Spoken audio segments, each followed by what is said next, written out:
కోనసీమ జిల్లా రామచంద్రపురంలో బాణసంచా కాల్పుల్లో భారీ ప్రమాదం జరిగింది. రామచంద్రపురం మార్కెట్లో తాపీ మేస్త్రి సంఘం ఆధ్వర్యంలో శ్రీ వెంకటేశ్వర స్వామి కళ్యాణ మహోత్సవం నిర్వహించారు. ఈ సందర్భంగా భారీగా బాణసంచా కాల్చారు.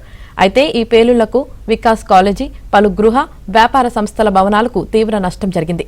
ఈ ప్రమాదంలో 15 మంది స్వల్ప గాయాలతో బయటపడగా లక్షల రూపాయల్లో ఆస్తి నష్టం జరిగింది. బాధితులు పోలీసులకు ఫిర్యాదు చేయడంతో నిర్వాహకులపై పోలీసులు కేసు నమోదు చేశారు. అన్ని బాగా ఎప్పుడు ఎలా జరగలేదండి. మనకి ఎప్పుడైనా ఎలా జరిగిందా?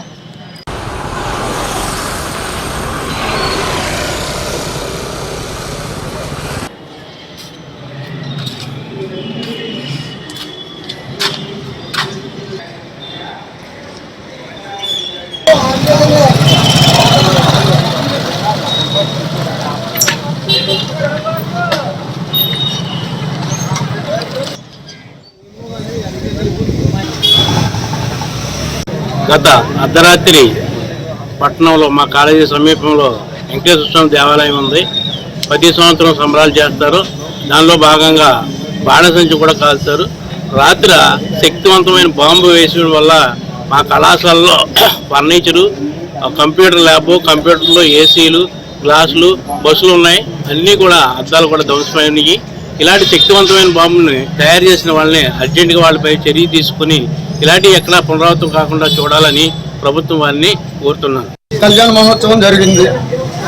ఆ కళ్యాణ మహోత్సవం సందర్భంగా మందుగుందు సామాగ్రి కాల్చారు.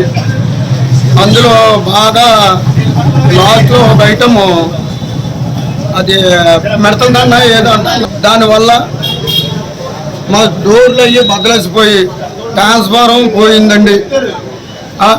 ఈ చుట్టుపక్కల పక్కలు అందరూ పోయినాయండి.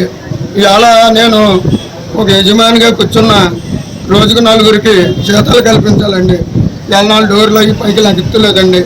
3000 రూపాయలు నేను ఇంటికా నుంచి ఎక్కడ తెచ్చుకుని కొట్టుకోవాలి. ఒక 10 రోజులు అలా కూర్చో పెడతాను. తాపీ సంఘాలు ఇచ్చామని కోరుతున్నాను.